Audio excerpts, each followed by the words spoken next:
Mr Speaker, point of order. The Right Honourable Prime Minister.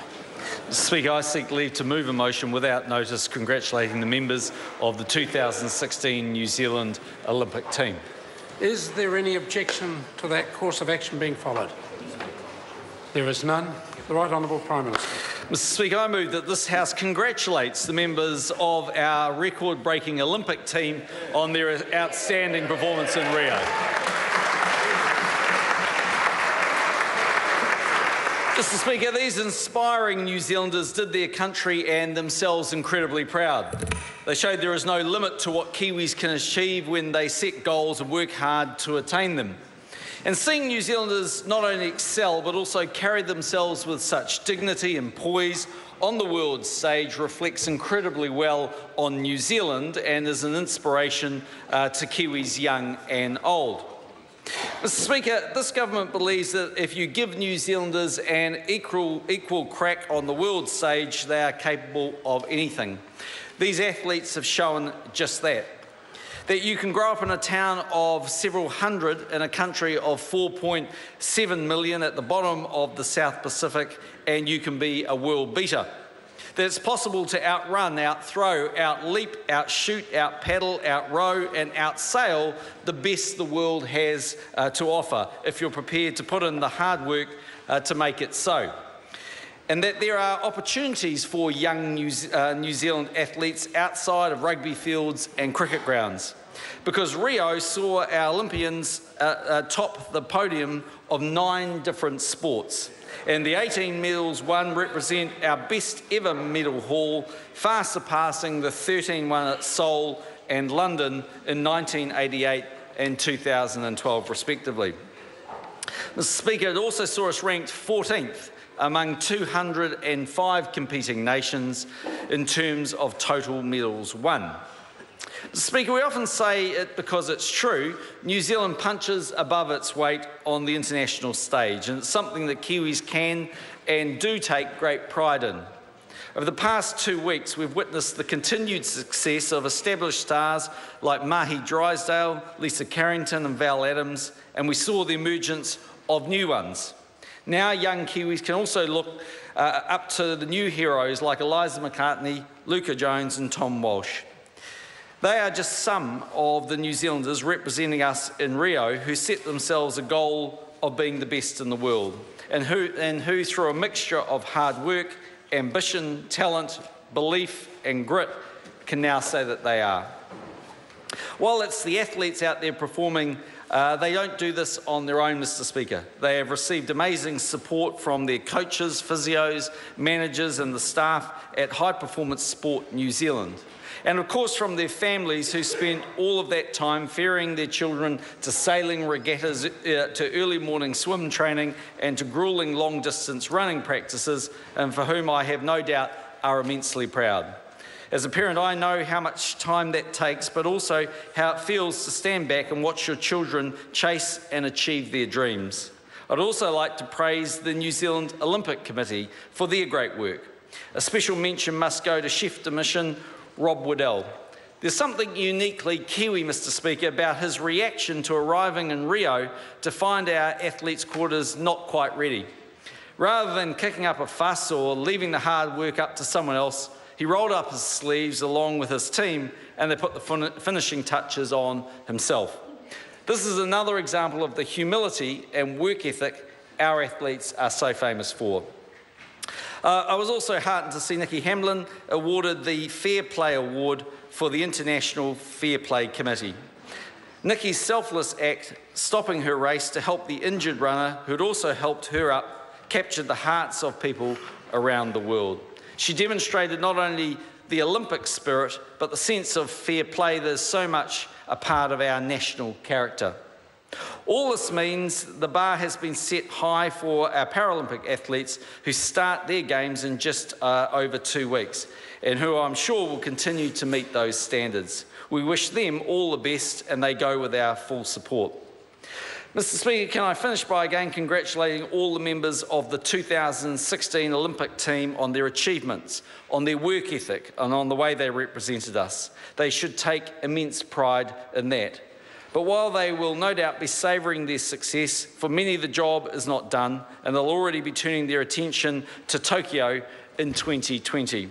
And on the back of their performances in Rio, I have no doubt they will continue to excel. To the athletes, New Zealand is proud of you, inspired by you, and remains firmly behind you. Today we recognise and we celebrate what has been achieved, but tomorrow we will once again focus on what we can do to help you continue to succeed. The question is that the motion be agreed to. Andrew Little. Thank you, Mr Speaker. I rise to support the Prime Minister's motion and to extend our congratulations to our Olympic team, who have done a superb job. They've done us very proud. 18 medals, 4 gold, 9 silver and 5 bronze. The 4th highest number of medals per capita, and as the Prime Minister has just said, a demonstration that even a small country like ours, with hard work, grit and determination, anything is possible. It was very heartwarming to see Nikki Hamlin in the 5,000 metre women's race being awarded the International Fair Play Committee Award, because in the middle of her race she stopped to help another injured athlete and she completed that race last. But in fact, she won also. She won the hearts of millions around the world for her generous spirit. She said that she was proud to prove that you can be a competitor, but you can be kind and responsive at the same time. We're a country that prides ourselves on fair play, and Nikki, in the true Olympic spirit, has done us very proud. Mr Speaker, we saw the old hands, the experienced hands, Val Adams, Mahi Drysdale, Lisa Carrington, Blair Tuke and Peter Burling. They excelled in their chosen fields. And Nick Willis, of course, came through on the bronze, took a month off social media. How envious we are, all of them, for doing that, so we could focus on his success. But, Mr Speaker, one of the most encouraging things about these Olympics has been the number of new young New Zealanders who performed and are now becoming household names.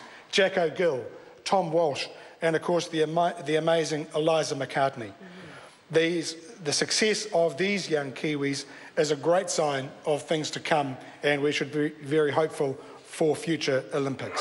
I want to also acknowledge the work of Rob Waddell, not only in managing the team we had and the success that we achieved, but I was so impressed that on his arrival, after sorting out the issues that he had to with the team, he also took members of our Olympic team to the favelas in Rio de Janeiro. He showed that outreach to those who are less fortunate, which again is in the true Kiwi spirit. Mr Speaker, on behalf of the opposition and the Labour Party, I want to congratulate our Olympic team on their successes and the many successes still to come. Mr Speaker. Kevin Haig. Thank you, Mr Speaker. The Green Party wants to join other parties in expressing our admiration and our thanks to Rob Waddell and the fantastic Kiwi Olympic team, especially, of course, to the medal winners, but indeed we want to express our admiration and our saluting everyone from that team.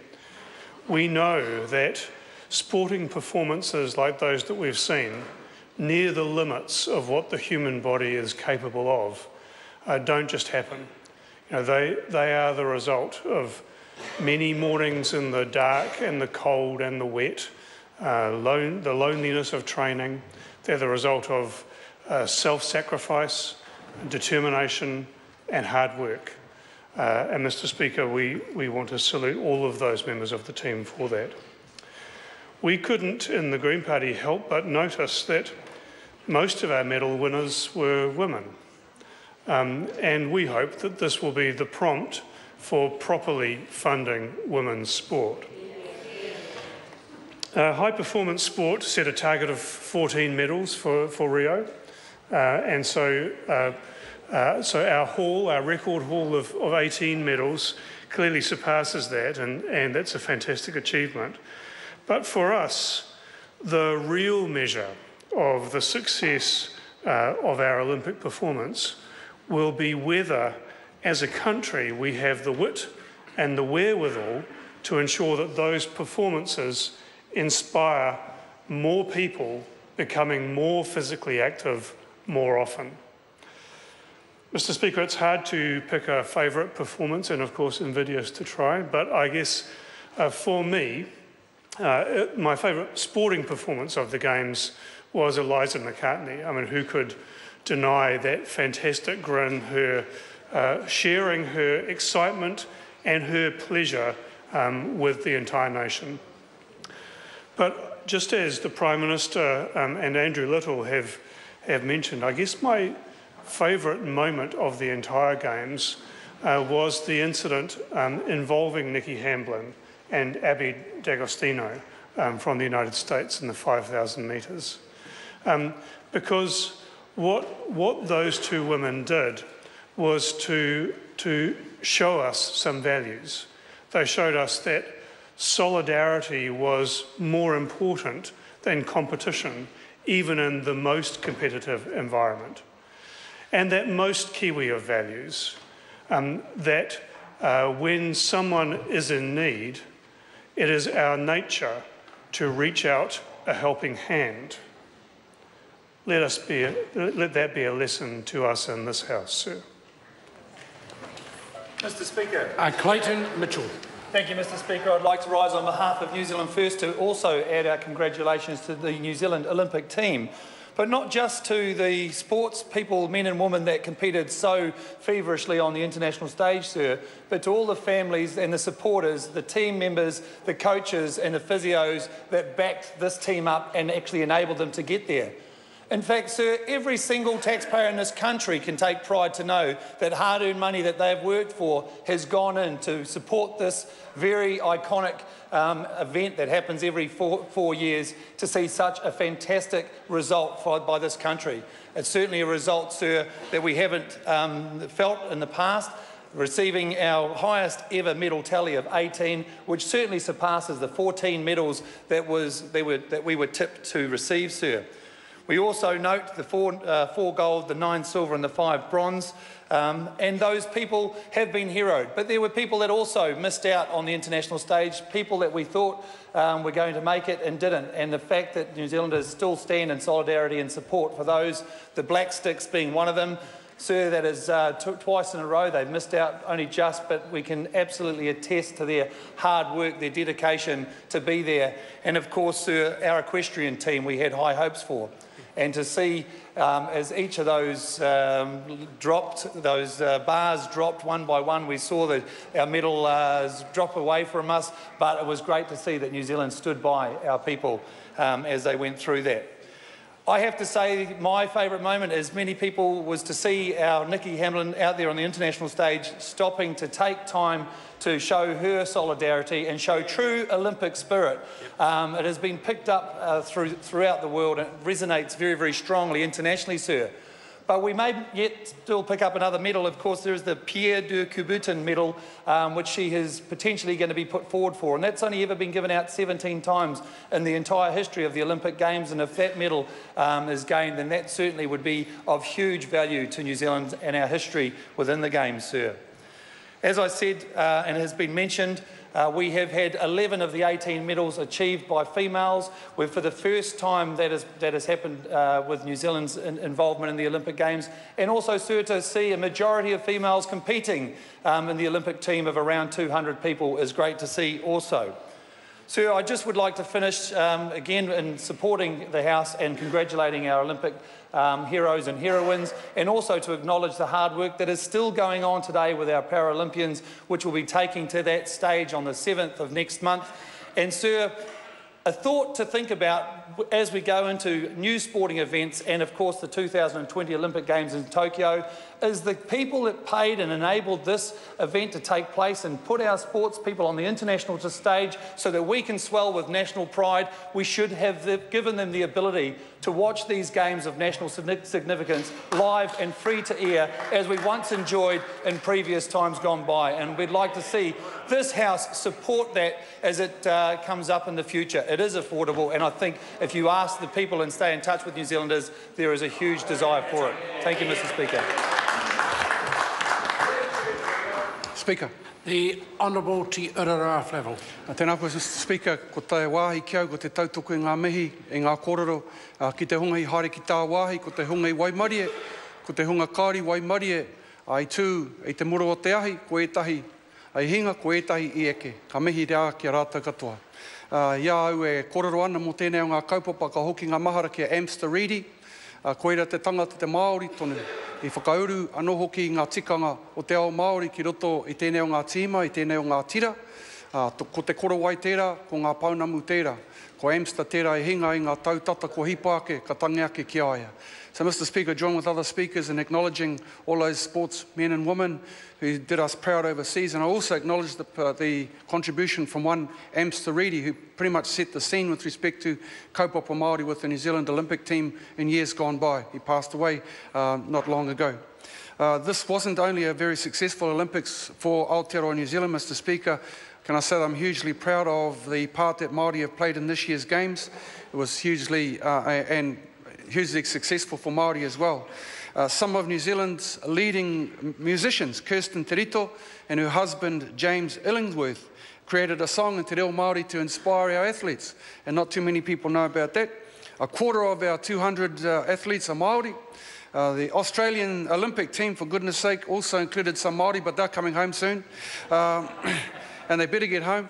Māori visual artist Shane Hansen of Ngāti Mahanga and Ngāti Hine led the delegation of the New Zealand team's uniform in terms of the design of the uniform.